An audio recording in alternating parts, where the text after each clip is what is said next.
Pak, bisa dijelaskan nggak terkait dugaan penipuan yang melibatkan adik dari Bupati Cianjur ini seperti apa?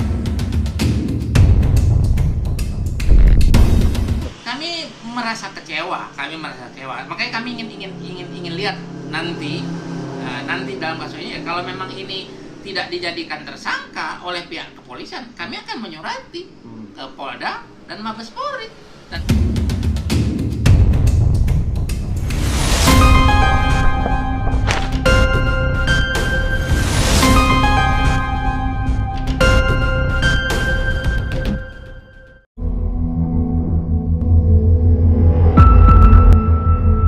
Pada tahun 2018, klien kami, Yusef Sobandi ini, Pak Yusef Sobandi, ini berkenalan dengan namanya Ijang Haris Miharja, yang pada saat itu Ijang Haris Miharja ini adalah Ketua Askindo cabang Cianjur. Nah, ketika itu Ijang Miharja memperkenalkan kepada Bu Dewi Listiawati ini ke rumahnya, berbicara panjang lebar dengan korban, dengan Pak Yusef Sobandi.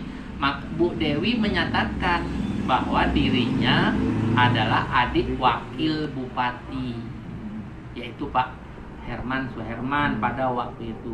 Dengan cerita itu Pak Yusef Sobandi percaya, karena katanya ada proyek, ya kan, selaku orang pemborong Pak Yusef ini ya percaya. Pada waktu itu dimintakanlah uang yang katanya untuk pengurusan.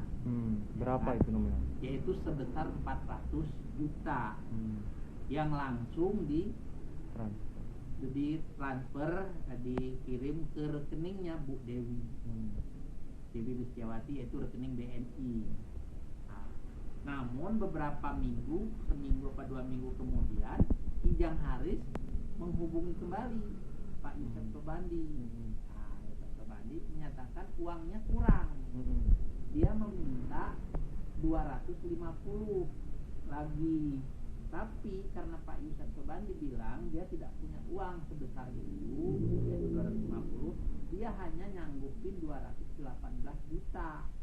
Maka dikasihkanlah cash kepada Ijang Haris dengan bukti kwitansi, yaitu uang titipan untuk pengurusan proyek ini, gitu kan? Yang dia ada yang tertanam oleh saksi. Nah, berjelang waktu, karena janjinya itu adalah proyeknya akan ada sekitar 2-3 bulan. Berjelang waktu, Pak Yusef Sobandi menagih mana pekerjaan. Nah, dalam beberapa kali penagihan tidak pernah direspon.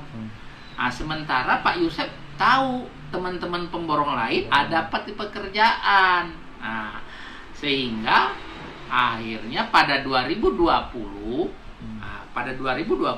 saya mendapatkan kuasa dari Pak Subianto, Pak SBY, yang melaporkan Bu Dewi dan Ijang Haris juga dalam hal penipuan proyek ini juga. Sama proyek, dalam hal proyek pada waktu itu.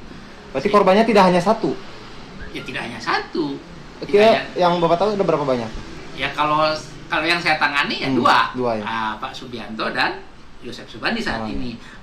Pak Subianto dalam hal perjalanan akhirnya bisa selesai, tidak sampai ke ranah pengadilan, artinya dipenuhi oleh Bu Dewi dan Ijang Haris untuk menyelesaikan.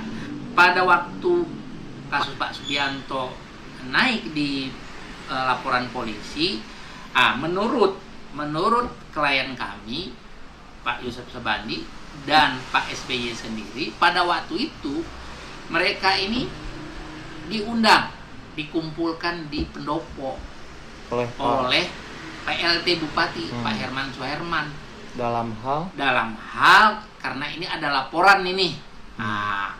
Yang pada waktu ini pengakuan oleh Pak SB dan Yusef Sobandi kepada saya, yaitu yang hadir pada waktu itu ada Pak SBY, ada Ijang Haris, ada Yusef Sobandi, ada Pak Bida, pemborong juga, ada Bu Dewi, ada Pak Denas katanya, Denas Sihin.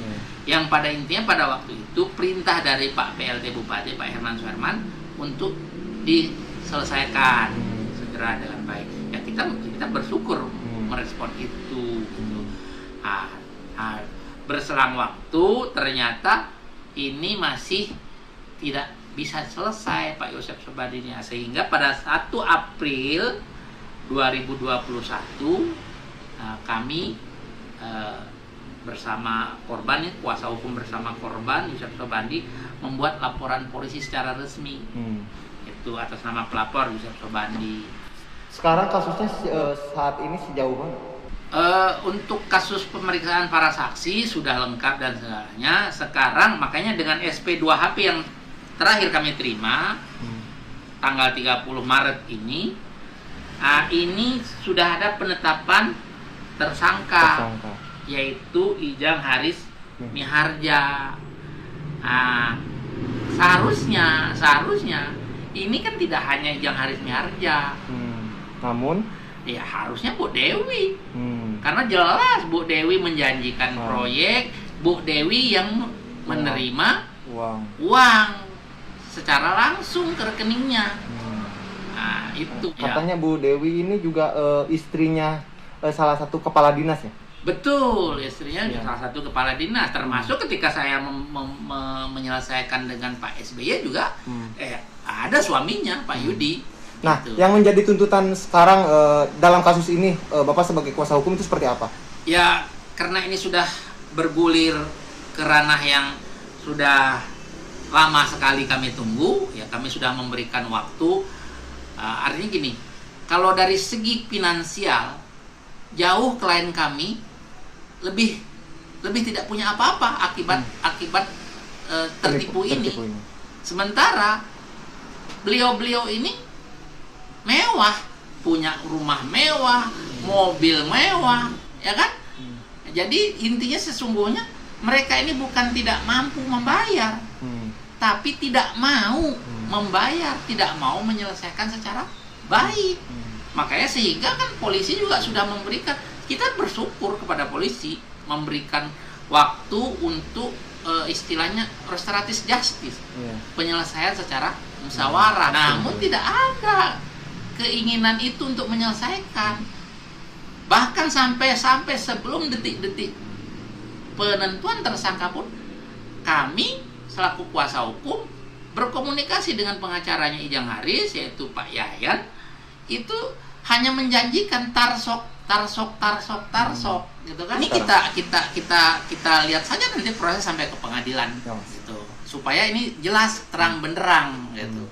Karena ya kita kan bukan lagi kita ingin menyelesaikan ini dengan keadilan.